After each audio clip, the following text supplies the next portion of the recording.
Welcome back, everyone. I hope you're doing well. This is going to be part 3, Age of Glory, for the history of Russia by Epic History. I'm glad that you're here. We can react together, learn together. This is what we do here. We react to history, and we're reacting to Russia. Part 3. Let's jump on in.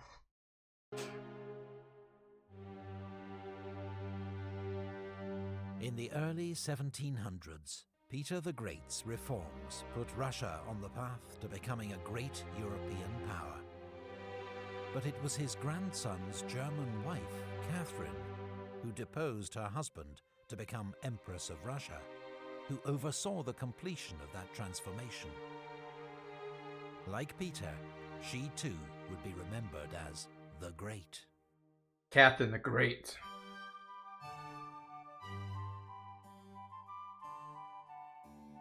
Catherine was a student and admirer of the French Enlightenment, and even corresponded with the French philosopher Voltaire. She reigned as an enlightened autocrat. Her power was unchecked, but she pursued ideals of reason, tolerance, and progress. Catherine became a great patron of the arts and learning. Schools and colleges were built. The Bolshoi Theatre was founded, as well as the Imperial Academy of Fine Arts. While Got some stuff done progressively. her own magnificent collection of artwork now Oh, that is beautiful. Yeah, I always love artwork, especially Renaissance artwork. Beautiful. forms the basis of the world-famous Hermitage Museum. Catherine encouraged Europeans to move to Russia to share their expertise, and helped German migrants to settle in the Volga region, where they became known as Volga Germans.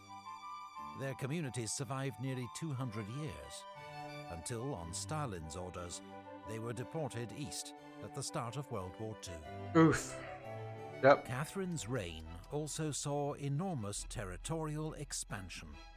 In the south, Russia defeated the Ottoman Empire, winning new lands and the fortresses of Azov and Kerch. But then Catherine faced a major peasant revolt, led by the renegade Cossack Yemelyan Pugachev. The rebels took many fortresses and towns, and stormed the city of Kazan, before they were finally defeated by the Russian army. Catherine then fought. That must have been with the serf. That had to be like around the serf issue, I'm guessing. Forcibly incorporated the Zaporozhian Cossacks into the Russian Empire, and annexed the Crimean Khanate. Like Cossacks, like you just said, what is it? The Zaporozhian Cossacks? So I'm guessing like these Cossacks acted very much like a tribe in the way they're speaking about it. Zaporozhian Cossacks into the Russian Empire, and annexed the Crimean Khanate, a thorn in Russia's side for 300 years. No longer. Russia's new lands in the south were named Novorussia, New Russia. Sparsely populated, they were settled by Russian colonists under the supervision of Prince Potemkin, Catherine's advisor and lover. Warm water. The Polish-Lithuanian Commonwealth, exhausted by war and at the mercy of its neighbors, was carved up in a series of partitions, with Russia taking the lion's share. Poland did not re-emerge as an independent nation until 1918. Yeah, we see Russia really wanting to take control of the Polish area, and it becomes like the topic of conversation in 1815 in the Congress of Vienna. Alexander was not going to not have Poland. And I can see why. Like Polish Lithuania had like a 300, 400 year, maybe not that long, kind of adversary to Russia. Russia inherited a large Jewish population from Poland, who Catherine decreed could live only in the so-called Pale of Settlement, and were excluded from most cities. Interesting. In France, the French Revolution led to the execution of King Louis XVI. Catherine was horrified, and in the last years of her reign, completely turned her back on the liberal idealism of her youth. 3 years later, Catherine died, ending one of the most glorious reigns in Russian history. She was succeeded by her son, Paul, a man obsessed by military discipline and detail, and opposed to all his mother's works. No offense, but he looks 15 and 50 in the same image. Russia joined the coalition of European powers, fighting revolutionary France. Marshal Suvorov, one of Russia's greatest military commanders, won a series of victories against the French in northern Italy. But the wider war was a failure. Meanwhile, Paul's reforms had alienated Russia's army and nobility, and he was murdered in a palace coup. Dang. He was succeeded by his 23-year-old son Alexander, who shared his grandmother Catherine's vision for a more modern Russian state. His advisor, the brilliant Count Mikhail Speransky, reformed administration and finance. Yet the emperor refused to back his plans for a liberal constitution. Ultimately, it was war with France that would dominate Alexander's reign.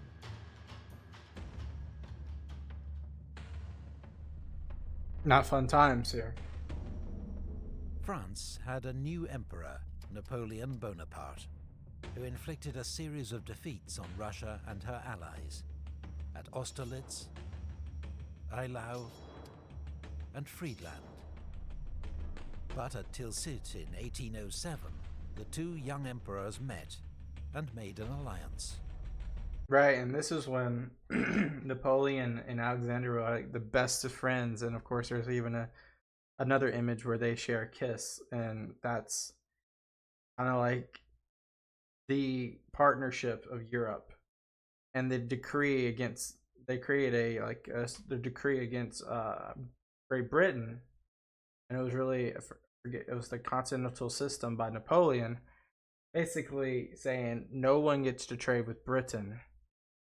And Alexander's like, yeah, sure, until his country starts to suffer because he's not importing or exporting like he was prior with Britain, which is Great Britain at the time is the largest economy, the largest empire in the world.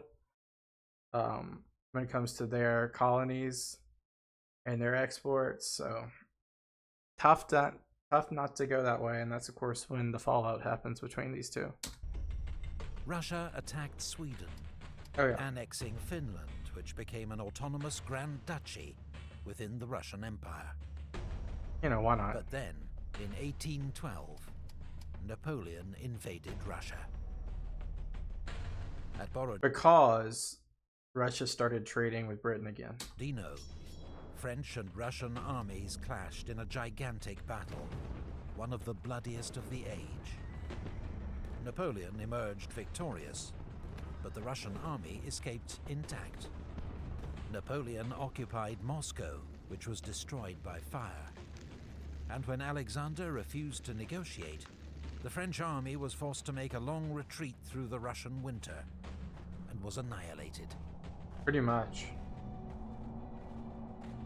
Napoleon. I think like only, I forget the number, like 200,000, close to that. Maybe more than, maybe it was like 400,000. I can't remember. I cannot remember for the life of me. But the amount of people that came back was just so small compared to the amount of people that went in there.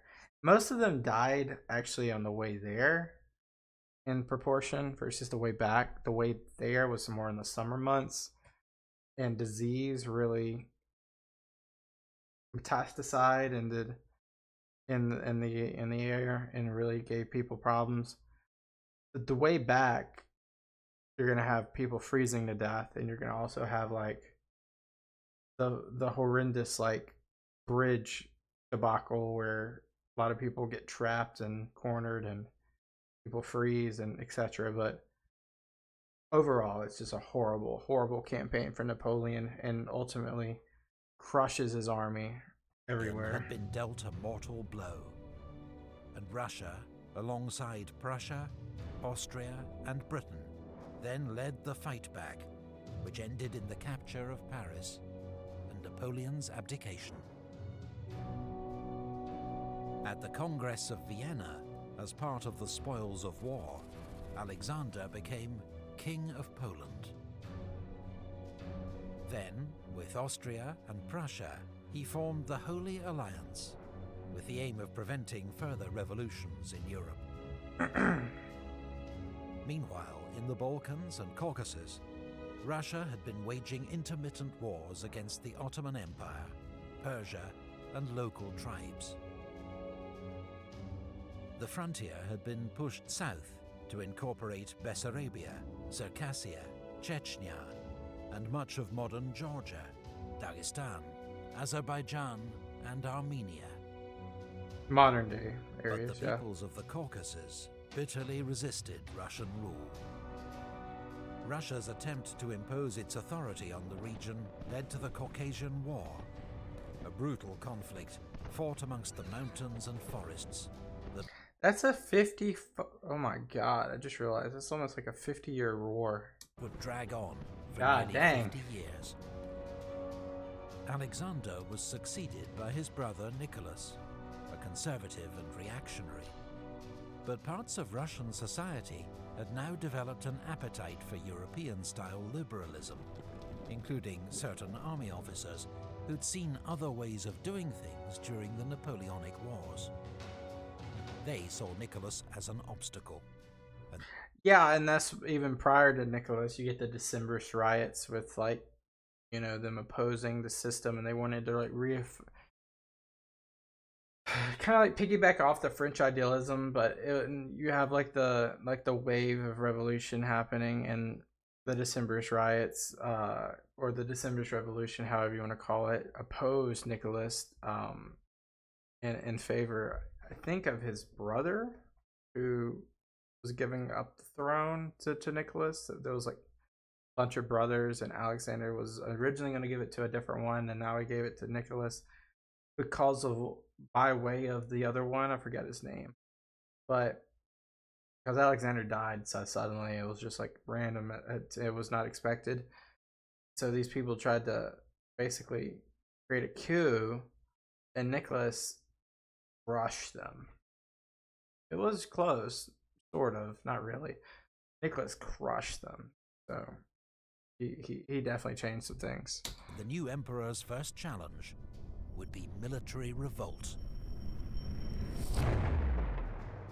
Epic. I wonder if he's gonna, like, if they're gonna talk about the Decembrist revolution, if he's gonna say the revolt. Anyway, we'll talk about that later. Thank you guys so much for watching.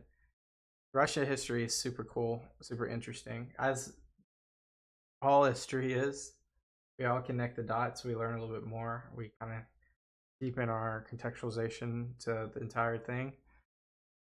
I'll see you guys next time. Peace out. Bye-bye.